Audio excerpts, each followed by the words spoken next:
ભાજપ પક્ષના ઉમેદવાર નીમુબેન બાંભણિયાને 5 લાખથી વધુ મતોના લીડથી જીતાડવા માટે ભાજપના કાર્યકરો કટિબદ્ધ છે।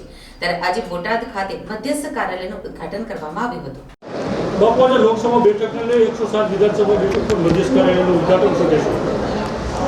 આજના દિવસે બોટાદ ભાવનગર લોકસભા અને એ અંતર્ગત આવતી બોટાદ વિધાનસભાના ચૂંટણીના મધ્યસ્થ કાર્યાલય આ વિધાનસભાનું આજે અમારા બોટાદ જિલ્લાના અધ્યક્ષ આદરણીય મયુરભાઈ પટેલ, પૂજ્ય સંત માધવપ્રિય સ્વામીજી અને અહીંના પ્રભારી મુકેશભાઈ લીંગાળિયા અને સૌ આગેવાન મહામંત્રીશ્રીઓ અને સૌની ઉપસ્થિતિમાં પૂજ્ય સંતના આશીર્વાદ સાથે કાર્યાલય ખુલ્લું મૂકવામાં આવ્યું છે। ત્યારે અમને બધાને દેશના યશસ્વી પ્રધાનમંત્રી, વિશ્વના સર્વાધિક લોકપ્રિય નેતા આદરણીય નરેન્દ્રભાઈએ 370+ નારો આપ્યો છે બૂથ વાઇઝ। અને એટલે આજે આપ સૌ જાણો છો પત્રકાર મિત્રો કે બધા કાર્યકર્તાઓ, જવાબદાર પદાધિકારીઓ પાર્ટીના સંકલ્પબદ્ધ બન્યા છે કે પ્રત્યેક બૂથની અંદર ભારતીય જનતા પાર્ટી માટે 370+ મતોની સરસાઈ સાથે દરેક બૂથ અમે જીતશું એવી પૂરેપૂરી તત્પરતા અને કાર્ય યોજના સાથે બોટાદ વિધાનસભા એ ભાવનગર લોકસભાને જીતાડવામાં આ વિધાનસભા પોતાનો મહત્વનો રોલ અદા કરશે એવા સૌએ સંકલ્પ લીધા છે।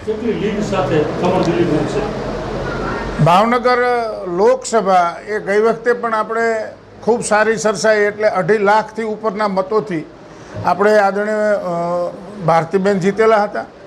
આ વખતે કર્મઠ અને કસાયેલા આદરણીય નીમુબેન બાંભણિયા પાર્ટીએ એમના શિરે કળશ જ્યારે ઢોળ્યો છે, જવાબદારી એમને બોટાદ ભાવનગર લોકસભા સીટ જીતવાની આપી છે। ત્યારે અમે સૌ કાર્યકર્તાઓ સંકલ્પબદ્ધ છીએ અને અમારા પ્રદેશના આદરણીય અધ્યક્ષ CR પાટીલ સાહેબે 5 લાખથી પણ વધારે લીડથી જીતવાનું, સરસાઈથી જીતવાનો લક્ષ્યાંક અમને સૌને આપ્યો છે।